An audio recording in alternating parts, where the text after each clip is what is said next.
Hello, ഞാനിപ്പോൾ നിൽക്കുന്നത് നമ്മുടെ പുഴയ്ക്കലെ ഒരു പാലം പൊളിച്ചിട്ടുണ്ടായിരുന്നു.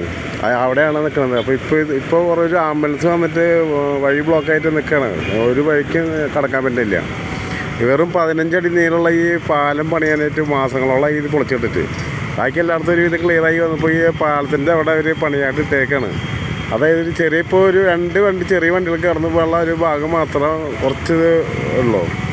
ബാക്കിയുള്ള പാലം പൊളിച്ച് ഇട്ടേക്കണം. ഇപ്പോൾ ഈ 50 മീറ്റർ നീളമുള്ള പാലം വരെ താഴ്ത്ത് വാർത്തിട്ട് എടുത്ത് വെച്ചിട്ട് അതിൻ്റെ മുകളിലൂടെ അന്ന് തന്നെ അല്ലെങ്കിൽ ഒരാഴ്ചയ്ക്കകം വണ്ടി ഓടിച്ച് തുടങ്ങേണ്ട ഈ സമയത്ത് ഇപ്പോൾ ആംബുലൻസിൻ്റെ സൗണ്ട് കേൾക്കുന്നുണ്ട്. ആ വണ്ടി വന്നിട്ട് ഒരു 15 മിനിറ്റോളം ഇപ്പോൾ അവിടെ വന്നിട്ട് ഈ സൗണ്ട് ഉണ്ടാക്കി നിൽക്കുന്നു. പക്ഷേ കടന്നു പോകാൻ പറ്റുന്നില്ല. അപ്പോൾ ഈ വെറും 15 മീറ്റർ നീളമുള്ള ഈ പാലത്തിന് വേണ്ടിയിട്ട് എത്രയോ വണ്ടികളും ഇവിടുന്ന് 2 കിലോമീറ്റർ 3 കിലോമീറ്ററാണ് ബ്ലോക്കായിട്ട് നിൽക്കുന്നത്. കാരണം കടന്നു പോകാനായിട്ട് ചെറിയൊരു ഇടവഴി മാത്രമായി ഇപ്പോൾ നിൽക്കണം. നല്ല രീതിയിലുള്ള സ്ഥലം. ഈ പാലം പൊളിച്ചിടാൻ എത്ര പെട്ടെന്ന് അവർ പൊളിച്ചിട്ടു. പക്ഷേ വാർക്കാനായിട്ട് നിസ്സാര സംഭവം കൊണ്ട് ഇറങ്ങി ഒരാഴ്ച കൊണ്ട് വാർത്തിച്ച് തരാവുന്ന ഈ പാലം മാസങ്ങളായി പൊളിച്ചിട്ടേക്കാണ്. കാരണം എന്തിനു വേണ്ടിയിട്ടുള്ള അതാണെന്ന് എനിക്കറിയുന്നില്ല. ഇത് ആരുടെയോ ഒരു ഉദ്ദേശത്തിനും കള്ളത്തരത്തിനും വേണ്ടി മാത്രം കൂട്ടുന്നതുകൊണ്ട് എല്ലാവരും കൂടി സഹകരിച്ച് ആ പൈസ എടുത്ത് ഫുഡ് അടിക്കേണ്ട കാര്യത്തിന് മാത്രമായിട്ടാണ് തോന്നുന്നത് എനിക്ക്. കാരണം അല്ലെങ്കിൽ ഇത്രയും അധികം ബ്ലോക്ക് 2 കിലോമീറ്റർ രാവിലെ വൈകിട്ട് 2 കിലോമീറ്റർ ദൂരം വണ്ടികൾ പോകാനൊന്നും പറ്റാതെ നിൽക്കണം. ഇത്രയും ബ്ലോക്ക് കൊണ്ട് ഇത്ര ആൾക്കാർക്ക് ജനങ്ങൾക്ക് ബുദ്ധിമുട്ടുണ്ടാക്കുന്ന ഈ സംഭവം ഒരാഴ്ച അല്ലെങ്കിൽ ഒരു 4 ദിവസം അല്ലെങ്കിൽ 10 ദിവസം കൊണ്ട് തീർക്കാവുന്ന പണി ഇവർ മാസങ്ങളിട്ട് തീർക്കണം.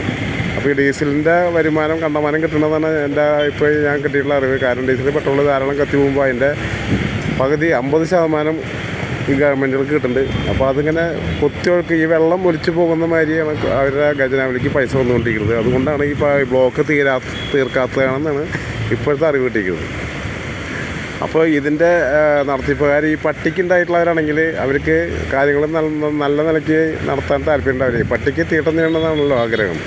ആ നിലയ്ക്കാണ് ഇപ്പോൾ ഇവിടുത്തെ കാര്യങ്ങളൊക്കെ പോകുന്നത്. കാരണം നിസ്സാര സമയം കൊണ്ട് തീർക്കാവുന്ന ഈ പാലം പണി എത്രയോ മാസങ്ങളായിട്ട് നീട്ടിക്കൊണ്ടിരിക്കണം. 2 കിലോമീറ്റർ 3 കിലോമീറ്റർ വരെ വണ്ടികൾക്ക് പോകാൻ പറ്റുന്നില്ല. ബ്ലോക്കായി കിടക്കണം. ജനങ്ങൾക്ക് വളരെയധികം ബുദ്ധിമുട്ട്. അങ്ങനെയൊക്കെയാണ് ഇപ്പോഴത്തെ സാഹചര്യങ്ങൾ. നിസ്സാരം നമ്മളൊരു വണ്ടി എത്രയോ ഒതുക്കി പാർക്ക് ചെയ്താൽ പോലും പോലീസ് വന്ന് നമ്മളതിനെ വെറ്റടിച്ച് ഫൈൻ അടച്ച് പോകുന്ന സംഭവമാണ്. ഇപ്പോൾ കിലോമീറ്ററോളം വാഹനങ്ങൾക്ക് ബ്ലോക്ക് ഉണ്ടാക്കുന്ന ഈ ഗവൺമെൻറ്റിൻ്റെ നടപടിക്ക് ഒരാൾക്കും ഉത്തരവാദിത്വം പറയാനില്ല. മഴ പെയ്തതാണ് അവർ പറയുന്നൊരു കാര്യം. ഈ മഴ പെയ്തതിൻ്റെ ഒറ്റൊരു പേരിൽ കിലോമീറ്ററുകളോളം വണ്ടികൾ റോഡിൽ തടഞ്ഞിട്ട മാതിരിയാണ് നിൽക്കുന്നത്. കാരണം കടന്നു പോകാനായിട്ട് ചെറിയ 2 വണ്ടികൾക്ക് പോകാനുള്ള ഒരു പാലം ഇപ്പോൾ ഉള്ളവിടെ. ഒരു ബസ് പിന്നെ ഒരു കാർ വേണമെങ്കിൽ മാക്സിമം കടന്നു പോകും. ബസ് പോയതിന് ശേഷം കാർ അല്ലെങ്കിൽ ചെറിയ വണ്ടികൾക്ക് പോകും. ബാക്കി അത് വരെയുള്ള 2 ഭാഗത്തുനിന്ന് വരുന്ന വണ്ടികൾ റോഡിൽ ബ്ലോക്കായി കിടന്ന് നിർത്തിയേക്കാണ്.